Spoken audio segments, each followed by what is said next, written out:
We were there in Kellogg 6 years before Teresa became ill with brain cancer, and that really did change everything. Started getting these headaches, and it felt like a sinus headache. By the end of the week, I was convinced she had a brain cancer. I was just, everything that I had learned in medical school, and I had been a doctor in practice 6 years, I just knew. It showed a tangerine-sized tumor in my left frontal lobe. I just didn't think she was going to make it. They didn't really, tell me that she had cancer, and her chances of surviving were really slim. I knew Mommy was sick. I knew, Mommy didn't have any hair. I knew all those things, but, it's kind of hard to explain what cancer is to a 7-year-old. It was tough to, not tell them with exactly what could happen, that they could lose their mom. We were able to put together a very stellar team of surgeons, and they were able to do the surgery, even though my doctor was in Coeur d'Alene. They did the surgery over here in Spokane.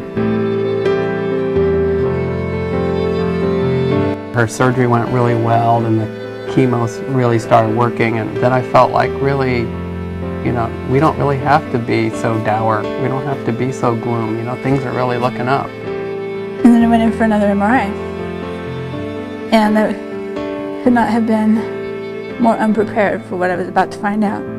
Not only was that tumor there, but there were 2 new tumors in the back and another one over here. Basically, you could have shot me right then. You really could have. I just felt like dying. But I knew that I had a kindergartner and a first grader at home.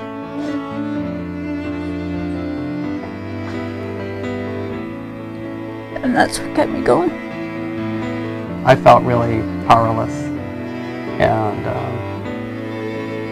I knew it'd be a tough road, and it really was.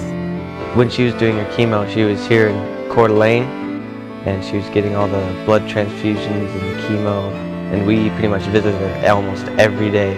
By the following month, my tumor had shrunk by half, and then for a couple months it was like that, and then it went away.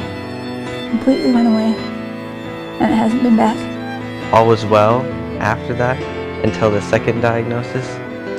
Unfortunately, all of that chemo did cause another cancer.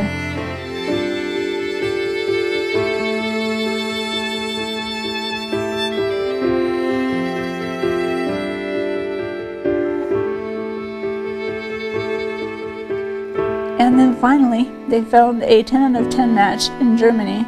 And so I went over to Seattle and began the treatment regimen over there. And we got one more round of chemotherapy that basically all but kills you. And then they give you these stem cells. That, more than any other time, was like, she could die. She looks like she's dying right now. And I just felt completely powerless. It was just horrible, absolutely horrible. Kids don't need to see their mom like that. We just have faith it's going to get better, and it's going to, just a matter of time. She's definitely a blessing that she's here, and all through my life she's just been there for, whatever's happening. I'm glad that hasn't changed.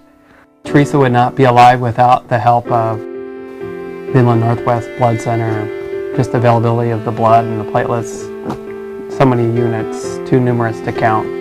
With the stem cell transplant, oh my goodness, I definitely wouldn't be here, you know what I mean? This is, a cancer had stricken my body, and my blood was no longer behaving as it should, and it was a matter of time. It was just a matter of time. We are deeply indebted to the Inland Northwest Blood Center for all they've done for us.